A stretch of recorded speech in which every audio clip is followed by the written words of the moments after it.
Hello friends, ഇതിലൊക്കെ നമസ്കാരം. American president Donald ട്രംപിന്റെ ശരിക്കുള്ള പ്രശ്നം ഇന്ത്യ റഷ്യയിൽ നിന്ന് എണ്ണ വാങ്ങുന്നതൊന്നുമല്ല. കാരണം ഇന്ത്യൻ വിപണി, പ്രത്യേകിച്ച് അഗ്രികൾച്ചർ, നമ്മുടെ ഡയറി സെക്ടർ, ഇതൊക്കെ തന്നെ അമേരിക്കൻ ബഹിരാഷ്ട്ര കുത്തക കമ്പനികൾക്ക് തുറന്നു കൊടുക്കുക.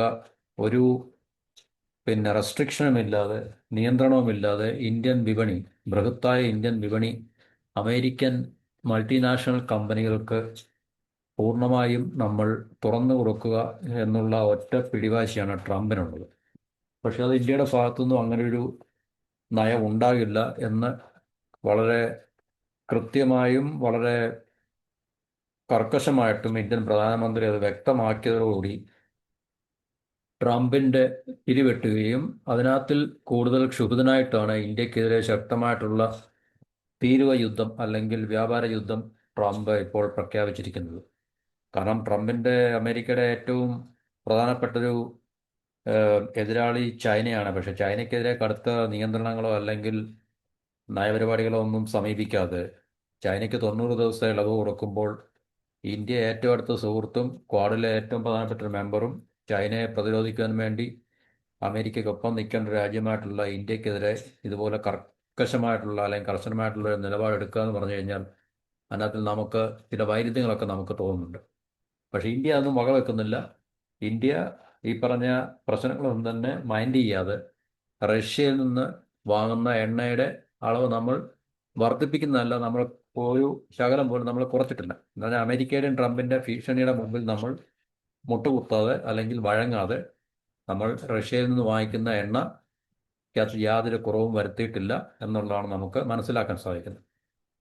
അപ്പോൾ ഇന്ത്യയുടെ കാർഷിക വിപണി, അഗ്രികൾച്ചർ സെക്ടർ, അതുപോലെ തന്നെ ഡയറി സെക്ടറും ഡയറി ഫാം, ഈ രണ്ട് സെക്ടർ ഇന്ത്യൻ ജനതയെ സംബന്ധിച്ച് വളരെ അവരുടെ ലൈവ്ലിഹുഡാണ്. കാരണം ഇത് ബഹിരാഷ്ട്ര കുത്തക കമ്പനികൾക്ക് തുറന്നു കൊടുത്തു കഴിഞ്ഞാൽ അത് ഇന്ത്യയുടെ സമ്പദ് വ്യവസ്ഥയും അതുപോലെ തന്നെ ജനജീവിതത്തെയും വളരെയധികം പ്രതികൂലമായി ബാധിക്കുന്ന ഒരു വിഷയമായതുകൊണ്ട്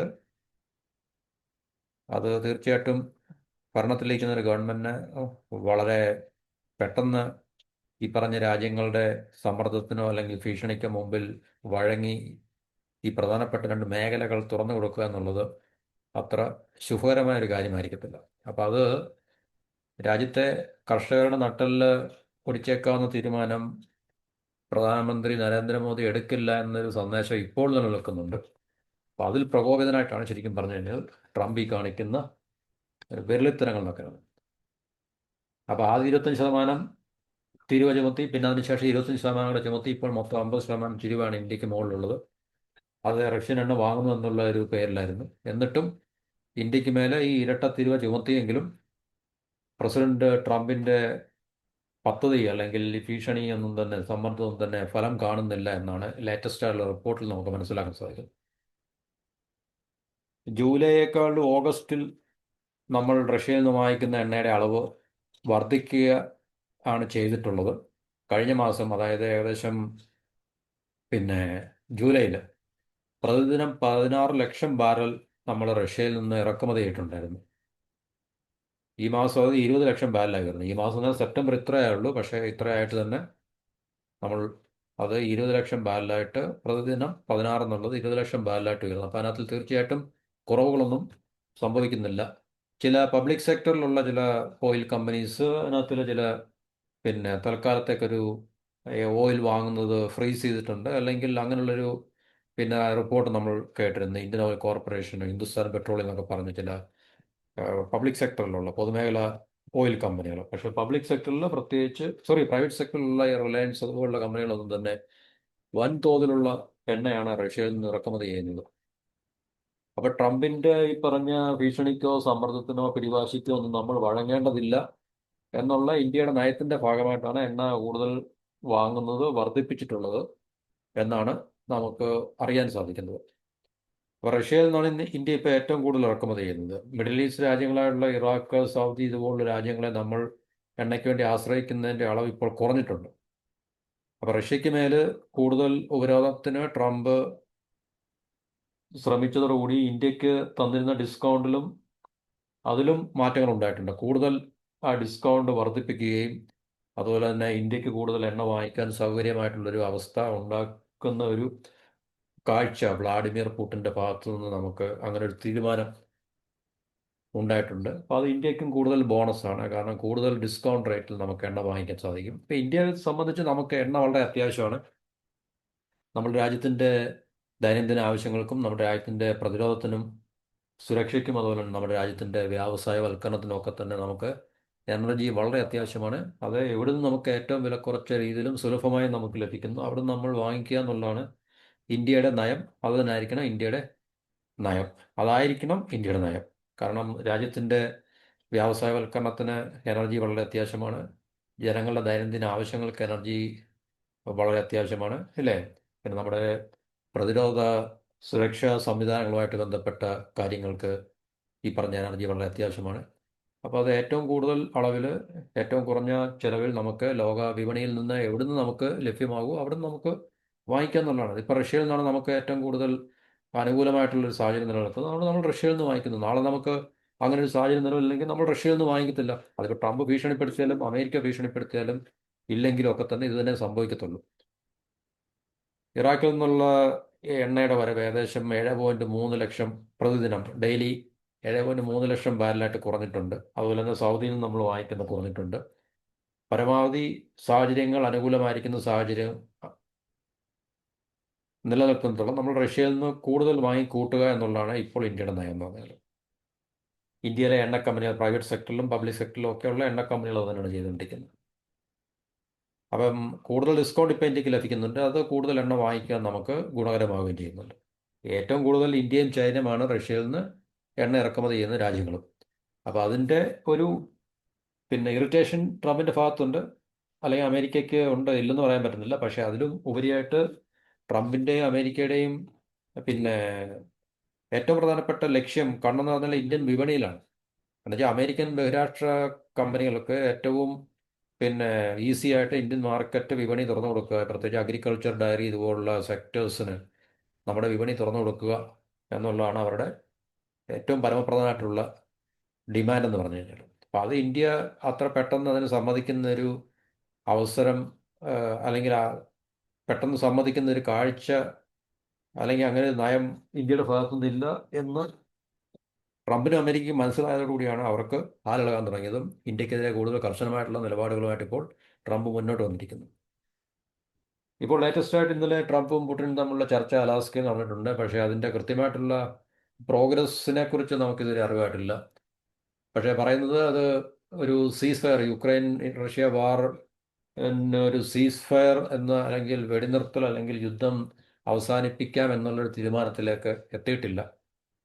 ശരിക്കും പറഞ്ഞാൽ റഷ്യയും യുക്രൈനുമാണ് യുദ്ധം ചെയ്യുന്നത്, പക്ഷേ സമാധാന സന്ധി ചർച്ചകൾ നടത്തുന്നത് റഷ്യയും അമേരിക്കയും തമ്മിലാണ്. അപ്പം നമുക്ക് തീർച്ചയായിട്ടും മനസ്സിലാക്കാൻ സാധിക്കും ആരാണ് യുദ്ധം നിയന്ത്രിക്കുന്നത് എന്നുള്ളതാണ്. അലാസ്കയിൽ ഈ പറഞ്ഞ ഇരു രാജ്യങ്ങളിലെ നേതാക്കൾ കൂടിക്കാഴ്ച നടന്നിരുന്നു. അപ്പോൾ അത് ഇന്ത്യയെ സംബന്ധിച്ച് വളരെ നിർണായകമാണ്. ട്രംപ് നേരത്തെ തന്നെ പറഞ്ഞിട്ടുണ്ട്, ആ ചർച്ച പരാജയപ്പെടുകയാണെങ്കിൽ ഇന്ത്യക്കെതിരെ കൂടുതൽ കർശനമായിട്ടുള്ള താരിഫ് അല്ലെങ്കിൽ നികുതി വീണ്ടും അല്ലെങ്കിൽ കർശന നടപടികളുമായിട്ട് ട്രംപിൻ്റെ അമേരിക്കൻ ഭരണകൂടം വരുമെന്ന് നേരത്തെ തന്നെ ട്രംപ് വാൺ ചെയ്തിട്ടുണ്ടായിരുന്നു. അപ്പം ട്രംപിൻ്റെ അഭിപ്രായം അനുസരിച്ചിട്ട് ചർച്ച ഏകദേശം ശുഭകരമായിട്ടുള്ള പുരോഗതിയാണ്. അതുകൊണ്ട് എല്ലാം ആഗോള സമ്പദ് വ്യവസ്ഥയ്ക്ക് ഈ പറഞ്ഞൊരു ടാരിഫ് വാറിൽ നിന്നും ട്രംപിൻ്റെ ഈ പറഞ്ഞ ഹാർഷായിട്ടുള്ള ടാരിഫ് നിന്നൊക്കെ ഒരു റിലീഫ് കിട്ടാനുള്ള സാധ്യത പ്രത്യേകിച്ച് ഇന്ത്യയെ സംബന്ധിച്ച് വളരെ നിർണായകമാണ്. കാരണം ട്രംപ് ഇക്കാര്യത്തിൽ ഇന്ത്യയാണ് ടാർഗറ്റ് ചെയ്തത്. റഷ്യയും അമേരിക്കയും തമ്മിലുള്ള ഈ ഒരു ചർച്ചയിൽ ട്രംപ് ടാർഗറ്റ് ചെയ്ത ഒരു രാജ്യം ഇന്ത്യയാണ്. കാരണം പുടിൻ ഒരു സീസ് ഫയറിന് അല്ലെങ്കിൽ സമാധാന കരാറിന് സമ്മതിച്ചില്ലെങ്കിൽ, യുദ്ധം നിർത്താൻ വേണ്ടി സമ്മതിച്ചില്ലെങ്കിൽ ഇന്ത്യക്കെതിരെ കൂടുതൽ ടാരിഫ് അല്ലെങ്കിൽ നികുതി ഈടാക്കുമെന്നാണ് ട്രംപ് നേരത്തെ വന്നിരിക്കുന്നത്. അപ്പം യുദ്ധത്തിൽ എന്തെങ്കിലും മാറ്റങ്ങൾ, അല്ലെങ്കിൽ യുദ്ധത്തിൻ്റെ കാര്യത്തിൽ ഒരു തീരുമാനം റഷ്യയും അമേരിക്കയും തമ്മിൽ ഉണ്ടായാൽ ഇന്ത്യക്കെതിരെയുള്ള 50% ടാരിഫിനകത്തിൽ ഇളവുകൾ ഉണ്ടാക്കുവാൻ സാധിക്കും എന്നും ട്രംപ് നേരത്തെ ഒരു സൂചന നൽകിയിട്ടുണ്ട്. അപ്പോൾ ഇതെല്ലാം നമ്മളെ മനസ്സിലാക്കി തരുന്ന കാര്യങ്ങൾ ലോകത്തിൽ അധികാരമുള്ള രാജ്യം എത്രത്തോളം മറ്റു രാജ്യങ്ങളെ സമ്മർദ്ദത്തിലാക്കുകയും ഭീഷണിപ്പെടുത്തുകയും ചെയ്യുന്നുണ്ട് എന്നുള്ളതാണ്. ഇന്ത്യയുടെ കാർഷിക വിപണി എന്ന് പറഞ്ഞാൽ അഗ്രികൾച്ചറും അതെല്ലാം ഡയറി ഫാമും എല്ലാം തന്നെ. ഡയറി ഫാം അല്ല, ഡയറി സെക്ടർ, നമ്മുടെ ഡയറി സെക്ടർ, പാലുൽപാദന മേഖല ഉണ്ടല്ലോ, പാലുൽപാദന മേഖല. അത് വലിയൊരു വിപണിയാണ് ശരിക്കും പറഞ്ഞത്. അവിടെയൊക്കെ എന്ന് പറഞ്ഞാൽ കോടിക്കണക്കിന് ആൾക്കാർ, സാധാരണക്കാർ അതിനകത്തിൽ അവരുടെ ജീവിത ജീവിതമാർഗം കണ്ടെത്തുന്ന മേഖലയാണ് അഗ്രികൾച്ചറും ഈ പറഞ്ഞ ഡയറി. അപ്പോൾ അത് അമേരിക്കൻ മൾട്ടിനാഷണൽ കമ്പനീസിന് നമ്മുടെ വിപണി എഴുതി കൊടുക്കുക, തീരെഴുതി കൊടുക്കുക എന്നുള്ളതാണ് ട്രംപിൻ്റെ ഡിമാൻഡ് എന്ന് പറഞ്ഞു കഴിഞ്ഞാൽ. അപ്പോൾ അതിൻ്റെ സമ്മർദ്ദ തന്ത്രങ്ങളാണ് നമ്മളിപ്പോൾ കണ്ടുകൊണ്ടിരിക്കുന്നത്. അപ്പം അങ്ങനെ ഒരു തീരുമാനം നമ്മൾ രാജ്യത്ത് ഭരണകൂടം എടുക്കുകയാണെങ്കിൽ അത് രാജ്യത്തിൽ കോടിക്കണക്കിന് വരുന്ന ജനങ്ങളുടെ ജീവിതത്തെ ബാധിക്കുന്നതായതുകൊണ്ട് പ്രധാനമന്ത്രിയുടെ ഭാഗത്തു നിന്നും അല്ലെങ്കിൽ നമ്മുടെ ഗവൺമെൻറ്റിൻ്റെ ഭാഗത്തു നിന്നും തൽക്കാലം അങ്ങനെ ഒരു നടപടി ഉണ്ടാകത്തില്ല എന്നുള്ളതാണ് നമുക്ക് മനസ്സിലാക്കാൻ സാധിക്കുന്നത്. അപ്പോൾ ഇന്ത്യക്കെതിരെ കൂടുതൽ തീരുവ ചുമത്തുകയാണെങ്കിൽ ഇന്ത്യയും റഷ്യയും ചൈനയും തമ്മിലൊരു പുതിയ സഖ്യം ഉണ്ടാക്കുമോ എന്നുള്ള ഭയം അമേരിക്കയുടെ പക്ഷത്ത് അല്ലെങ്കിൽ ഭാഗത്തു നിന്നുണ്ട്. അപ്പം അങ്ങനെയാണെങ്കിൽ തീർച്ചയായിട്ടും ഇന്ത്യയും റഷ്യയും ചൈനയും അതിൻ്റെ കൂടെ ഇറാനും കൂടെ ഒരു ഭാഗമായി കഴിഞ്ഞാൽ, അങ്ങനെ വലിയൊരു ശക്തമായിട്ടുള്ള ആക്സിസ് അച്ചുതണ്ട് രൂപീകരിക്കപ്പെട്ടു കഴിഞ്ഞാൽ അമേരിക്കയ്ക്ക് ഈ ഒരു മേഖലയിൽ പിന്നെ ഉള്ള അവരുടെ ജിയോ പൊളിറ്റിക്കൽ എന്താണ് പറയുന്നത്, ഒരു ഗാംബ്ലിങ് വളരെ പ്രയാസമായിരിക്കും. അതുകൊണ്ട് അമേരിക്ക അങ്ങനൊരു ഇന്ത്യ കൂടുതൽ പിണക്കിക്കൊണ്ട് അല്ലെങ്കിൽ കൂടുതലൊരു ശത്രുവാക്കിക്കൊണ്ട് ഇനിയും ഇതിലും കൂടുതൽ കർശനമായിട്ടുള്ള നടപടികളുമായിട്ട് മുന്നോട്ട് പോകുമെന്ന് നമുക്ക് സംശയിക്കേണ്ടിയിരിക്കുന്നു ഈ ഒരു കാരണത്താൽ. കാരണം ഇതുവരെ ഇന്ത്യ ഈ റഷ്യയുടെയും ചൈനയുടെയും ഇറാൻ്റെയൊക്കെ അമേരിക്കൻ വിരുദ്ധ ശക്തികൾ അല്ലെങ്കിൽ ചേരികൾ എന്നുള്ളൊരു പിന്നെ അച്ചുതണ്ടിൽ പൂർണ്ണമായിട്ട് ഒരു ഭാഗവാക്കായിരുന്നു. നമ്മൾ ബ്രിക്സിലെ മെമ്പറാണെങ്കിലും SCOയിലെ മെമ്പറായിരുന്നെങ്കിലും ഒക്കെ തന്നെ നമ്മളതിന് കൂടുതൽ അങ്ങോട്ട് ഇടം കൊടുക്കാറില്ലായിരുന്നു. പക്ഷേ ഇനി ഇങ്ങനെ അമേരിക്കയുടെ ഭാഗത്തുനിന്ന് നമുക്കെതിരെ ഈ പറഞ്ഞ ഒരു ശത്രുതാപരമായിട്ടുള്ള നീക്കം ശക്തമാകുകയാണെങ്കിൽ ഇന്ത്യക്ക് ഒരു പക്ഷേ നമ്മുടെ ഫോറിൻ പോളിസി അല്ലെങ്കിൽ നമ്മുടെ ജിയോ പൊളിറ്റിക്കൽ ഇപ്പോഴത്തെ രീതികൾ നമുക്ക് റീസ്ട്രക്ചർ ചെയ്ത് ഇന്ത്യ, റഷ്യ, ചൈന, ഇറാൻ ആക്സിസിൽ ചേരുകയും കൂടുതൽ അത് അമേരിക്കയ്ക്കെതിരെ ശക്തമാക്കുകയും ചെയ്യേണ്ട ഒരു അവസ്ഥ വന്നു കഴിഞ്ഞാൽ ഇന്ത്യക്ക് അതിന് മുതിരേണ്ടി വരും. അല്ലെങ്കിൽ അങ്ങനെ ഒരു നീക്കത്തിന് ഇന്ത്യ പോയി കഴിഞ്ഞാൽ അത് അമേരിക്കയ്ക്ക് അത്ര ഗുണകരമല്ല എന്നുള്ളത് അവർക്കും അറിയാം. സമയം തന്നെ അമേരിക്കയും റഷ്യയും തമ്മിലുള്ള ചർച്ച ഈ പറഞ്ഞ സീസറിന് വേണ്ടി, യുദ്ധത്തിനൊരു വിരാമം കാണുന്നതിന് വേണ്ടി തുടരും. ചർച്ചയിൽ വലിയ കാര്യങ്ങളൊന്നും, പ്രത്യേകിച്ച് പോസിറ്റീവായിട്ടുള്ളൊരു ധാരണയൊന്നും, പുരോഗതിയൊന്നും എത്തിയിട്ടില്ലെങ്കിലും കൂടുതൽ ചർച്ചകൾ ഇനിയും ഉണ്ടാകാനുള്ള സാധ്യതയുണ്ടെന്നാണ് ട്രംപിൻ്റെ ഒരു പ്രതികരണത്തിൽ നമുക്ക് മനസ്സിലാക്കാൻ സാധിക്കുന്നത്. ഇപ്പോൾ വെള്ളിയാഴ്ച അർദ്ധരാത്രിയോടെയാണ് ഈ രാഷ്ട്ര നേതാക്കളും അവിടെ അലാസ്കയിൽ ചർച്ച നടത്തിയത്. ഏകദേശം 7 വർഷത്തിന് ശേഷമാണ് ട്രംപും പുടിനും തമ്മിൽ കൂടിക്കാഴ്ച നടത്തുന്നത്. അപ്പോൾ ഈ ഒരു കൂടിക്കാഴ്ചയുടെ ഫലം പോസിറ്റീവ് ആണെങ്കിൽ അത് ഇന്ത്യക്കും അനുകൂലമായിരിക്കും, ഗുണകരമായിരിക്കും. നെഗറ്റീവ് ആണെങ്കിൽ ട്രംപ് പറഞ്ഞ പോലെ തന്നെ കൂടുതൽ കർശന നടപടികളുമായിട്ട് ഇന്ത്യക്കെതിരെ ട്രംപും അമേരിക്കൻ ഭരണകൂടവും വരാനുള്ള സാധ്യതയുണ്ട്. പക്ഷേ ഇന്ത്യ അങ്ങനെ പെട്ടെന്നൊന്നും ഈ നമുക്ക് അങ്ങനെ പണ്ട് നമ്മൾ ഭയപ്പെട്ടിട്ടില്ല, പിന്നല്ല ഇപ്പോഴത്തെ ഇന്ത്യക്ക് ഭയപ്പെടേണ്ട വല്ല കാര്യമുണ്ടോ എന്ന് കഴിഞ്ഞാൽ നമുക്ക് അങ്ങനെയുള്ള അവസ്ഥകളൊന്നും ഇപ്പോൾ ഇല്ല. തീർച്ചയായിട്ടും പഴയതിലും സുരക്ഷിതമായിട്ടുള്ള അല്ലെങ്കിൽ നമുക്ക് ഒന്നുകൂടെ സ്ട്രോങ് ആയിട്ടുള്ള ഒരു രാജ്യമാണ് ഇന്ത്യ എന്ന് പറഞ്ഞു കഴിഞ്ഞാൽ. പല മേഖലകളും നമ്മൾ എടുത്തു നോക്കിക്കഴിഞ്ഞാൽ അത് ഇക്കോണമി ആയാലും നമ്മുടെ ഡിഫൻസ് സെക്യൂരിറ്റി കാര്യങ്ങളായാലും അത് ഓപ്പറേഷൻ സിന്ധൂറിലൊക്കെ നമ്മൾ തെളിയിച്ചതാണ്. അതിൻ്റെയും കൂടെ പിന്നെ ഫലമായിട്ടാണ് ഇപ്പോൾ ട്രംപിന് ഇത്ര ഇറിറ്റേഷൻ ഉണ്ടായിരിക്കുന്നത്. കാരണം ഇന്ത്യ നടത്തിയ ബോംബിങ്ങിലൊക്കെ ഒരുപക്ഷെ അമേരിക്കയുടെ വളരെ സീക്രട്ടായിട്ട് കരുതി വെച്ചിരുന്ന അവിടുത്തെ ബേസുകളൊക്കെ ഇന്ത്യ ടാർഗറ്റ് ചെയ്യുകയും അവർക്ക് കാര്യമായിട്ടുള്ള ഡാമേജുകൾ സംഭവിക്കുകയും ലോകത്തിൻ്റെ മുമ്പിൽ നമ്മൾ പാകിസ്ഥാൻ്റെ എന്ന് പറയുന്ന ആണവായുധങ്ങൾ അമേരിക്കയുടെ ആണെന്നും അത് ലോകത്തിൻ്റെ മുമ്പിൽ തുറന്നു കാട്ടുവാനും ചൈനയ്ക്കും റഷ്യയ്ക്കുമൊക്കെ അത് മനസ്സിലാക്കാനൊക്കെയുള്ള സാഹചര്യം നമ്മൾ സൃഷ്ടിച്ചത് കൊണ്ട് അമേരിക്ക അത് കുറച്ചൊന്നുമല്ല ഇറിറ്റേറ്റ് ചെയ്തിരിക്കുന്നത്, അല്ലെങ്കിൽ അവരെ ഒരു എന്താ പറയുക ആശങ്കപ്പെടുത്തിയിരിക്കുന്നത്. അപ്പോൾ അതിൻ്റെ കൂടെയൊക്കെ ഒരു പ്രതിഫലനമാണ് ഇപ്പോൾ ട്രംപിൻ്റെ ഭാഗത്തു നിന്നും നമുക്ക് ഇന്ത്യക്കെതിരെയുള്ള ഈ നീക്കങ്ങളിൽ കൂടെ നമുക്ക് കാണാൻ സാധിക്കുന്നത്. എന്തിനാലും ഇന്ത്യ നമ്മളൊരു സ്വതന്ത്ര രാജ്യമാണ്, പരമാധികാരമുള്ള രാജ്യമാണ്. നമ്മുടെ നയങ്ങൾ നമ്മുടെ രാജ്യ താല്പര്യത്തിന് അനുസൃതമായിട്ട് മാത്രമേ നമുക്ക് രൂപീകരിക്കാൻ സാധിക്കൂ.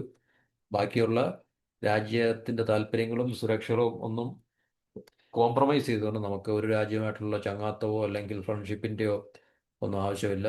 അത് ട്രംപ് ഭീഷണിപ്പെടുത്തിയാലും അമേരിക്ക ഭീഷണിപ്പെടുത്തിയാലും ചൈന ഭീഷണിപ്പെടുത്തിയാലും ഒക്കെ തന്നെ നമുക്ക് നമ്മളുടെ പാതയിൽ മുന്നോട്ട് പോവുക, രാജ്യത്തിൻ്റെ താല്പര്യങ്ങളെ സംരക്ഷിക്കുക എന്നുള്ളത് മാത്രമേ ചെയ്യേണ്ടതായിട്ടുള്ളൂ. അപ്പോൾ അത് ചെയ്യുവാൻ ആയിരിക്കണം നമ്മളുടെ ഗവൺമെൻറ്റുകൾ.